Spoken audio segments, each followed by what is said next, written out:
If you watched the movie where we talked about compatibility, you saw some issues of converting files between older and newer formats. In this movie, we'll see how we can solve compatibility problems or find compatibility problems even before we get to the Save As dialog box. So in this file, we have some of these conditional formatting icons, and we also have the smart art here with some names of products in them. So let's do this. Let's go to the File menu and go to the Info section if you're not there already. And let's look at this Prepare for Sharing area. So this is before sharing the file. It tells us that it contains various things that we might not want to share. Some document properties that we see over here on the right. There are hidden rows in this document. And also there are some issues with that smart art diagram would not be picked up very easily by someone who uses a screen reader, someone who has problems seeing the document. So what I want to show you over here is what we could do to check for issues. So click Check for Issues, and we have these three different options. Let's start with the one on bottom, Check Compatibility. And when we go in here, this shows us some familiar messages. And over here where it says Select Versions to Show, when you click that, this shows you that it's comparing with which older versions. Maybe you don't care about people who are going to be using this workbook in 2003, you only want 2007.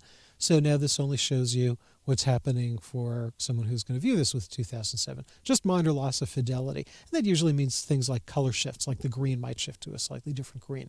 Now if we come back here and we choose just the 97 to 2003 and not the 2007, now we see we have significant loss of functionality and a whole bunch of warnings in there. So you could really have this whichever way you want, turn on and turn off.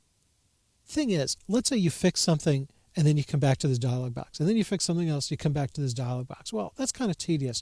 So here's a really great feature. Down in the lower left corner, click where it says Copy to New Sheet. And now this puts a new worksheet down at the bottom of the workbook with all of that information. And you can go through here and you might find it a lot easier. Let me just hold the Control key and roll the wheel to scroll out a little bit. So you can see all of this information here is probably easier than going to the dialog box over and over again. So do you notice that some of the cells here are links? And that just makes it easier for us to find what's going on. So if you click one of them, it selects those particular cells that are affected. You notice here a lot of cells are selected because of this big green title at the top. So that's affecting a lot of the cells below it.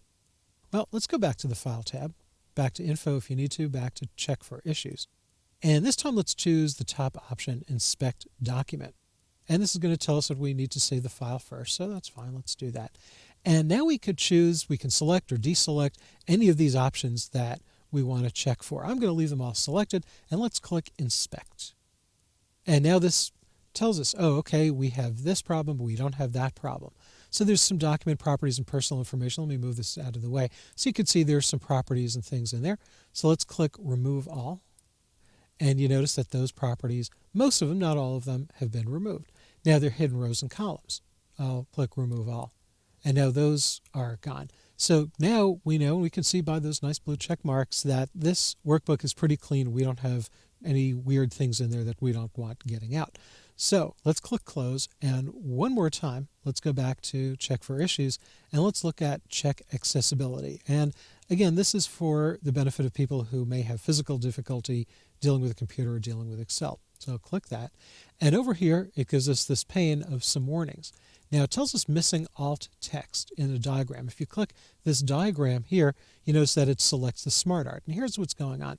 Someone who's using a screen reader, the screen reader is going to come along and say, oh, diagram. And that really isn't going to be very useful for the person using the screen reader. So what I'm going to do is I'm going to right click and I'll go over here to Format Object. And we've got all these different options here. I'm going to go to the bottom, Alt Text. Let me move this dialog box here. And I'll click over here where it says Title, and I'll call this Key Products. And then here for the description, I'm going to use the names that are in here. Now, you can't really copy and paste because the dialog box is open, so I'll just type them. So this way, the screen reader will come along, it'll read the names of these particular olive varieties, and it'll pick them up so it won't just be a blank diagram. And I'll click Close. The other warning that it's giving us is default sheet names.